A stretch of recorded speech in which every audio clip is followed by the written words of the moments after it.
Alternative to the blind leading the blind. I'm looking for an alternative to the blind leading the blind that won't be offensive to anyone. Proverb: someone who is not capable of dealing with a situation is guiding someone else who is not capable of dealing with it. McGraw-Hill Dictionary of American Idioms. Okay, I see now what a terrible question I wrote. Here's the context. I wrote a question on this URL that started out like this. My friend has an iPad.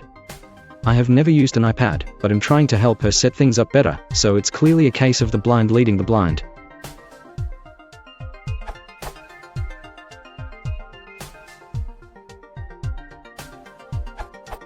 I think I've finally got something useful, with the right tone, and a parallelism that echoes blind being repeated.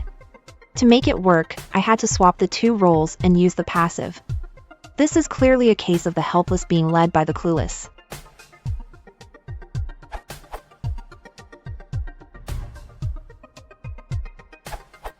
Newborn school nurslings. I'd offer you a phrase or two, but I'm afraid it would be a clear case of A. Give a man a proverb, after all, and it may vanish with the dropping of the first veil of dementia. Encourage a man to compose his own proverbs, though, and you nurture a lifelong habit of self-indulgence. Choose your terms sensibly. If you're an Australian, the first may be a wally, the second may be a nitwit.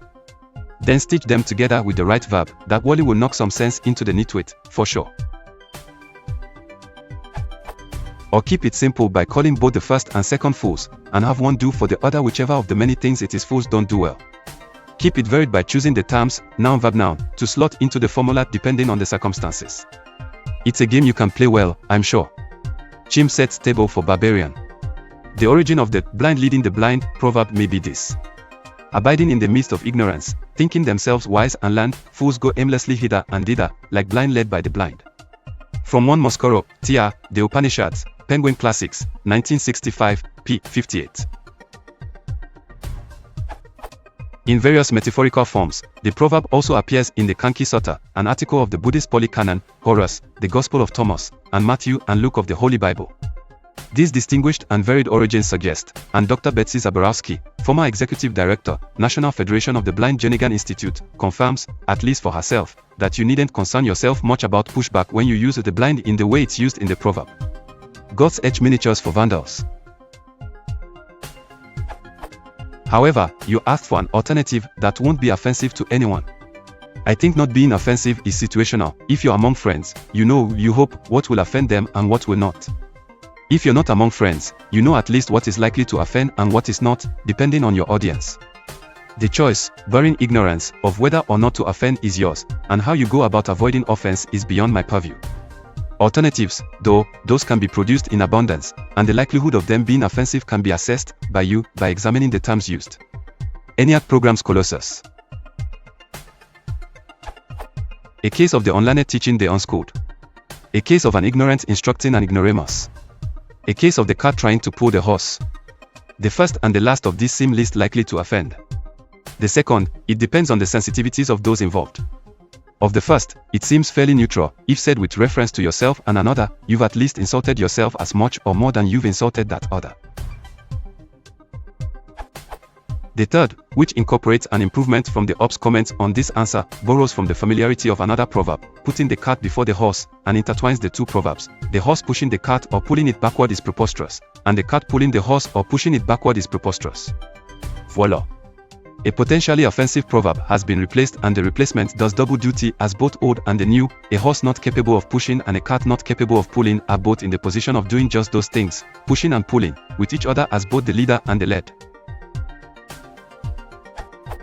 Of the three explicit examples, for your purposes, I favor the first, mostly because the third is a brain twister. Beyond all the examples, though, it's notable that nobody, or very few, think that they are fools, dimwits, or simpletons, and so are unlikely to be offended by being compared to one in the same breath that you compare yourself to one. You can't be serious calling yourself a fool, and therefore you are not serious calling them one.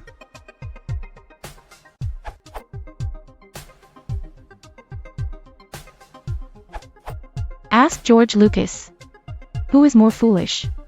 The fool or the fool who follows him?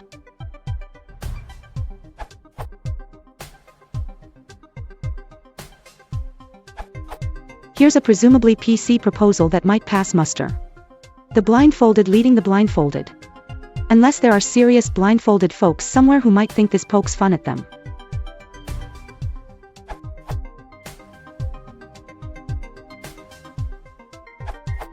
Edited. The point of the proverb, the blind leading the blind, is purely figurative. A blind person guiding another blind person across unknown territory is pretty useless. If two or more people are equally ignorant about a topic, they are not helping each other. There is no intentional malice or disrespect aimed at people whose sight is impaired, it's just a metaphor from the Bible that people still use today because everyone understands it. The original line from Luke 6:39-40 is, "Can a blind man lead a blind man? Will they not both fall into a pit? A student is not above his teacher, but everyone who is fully trained will be like his teacher."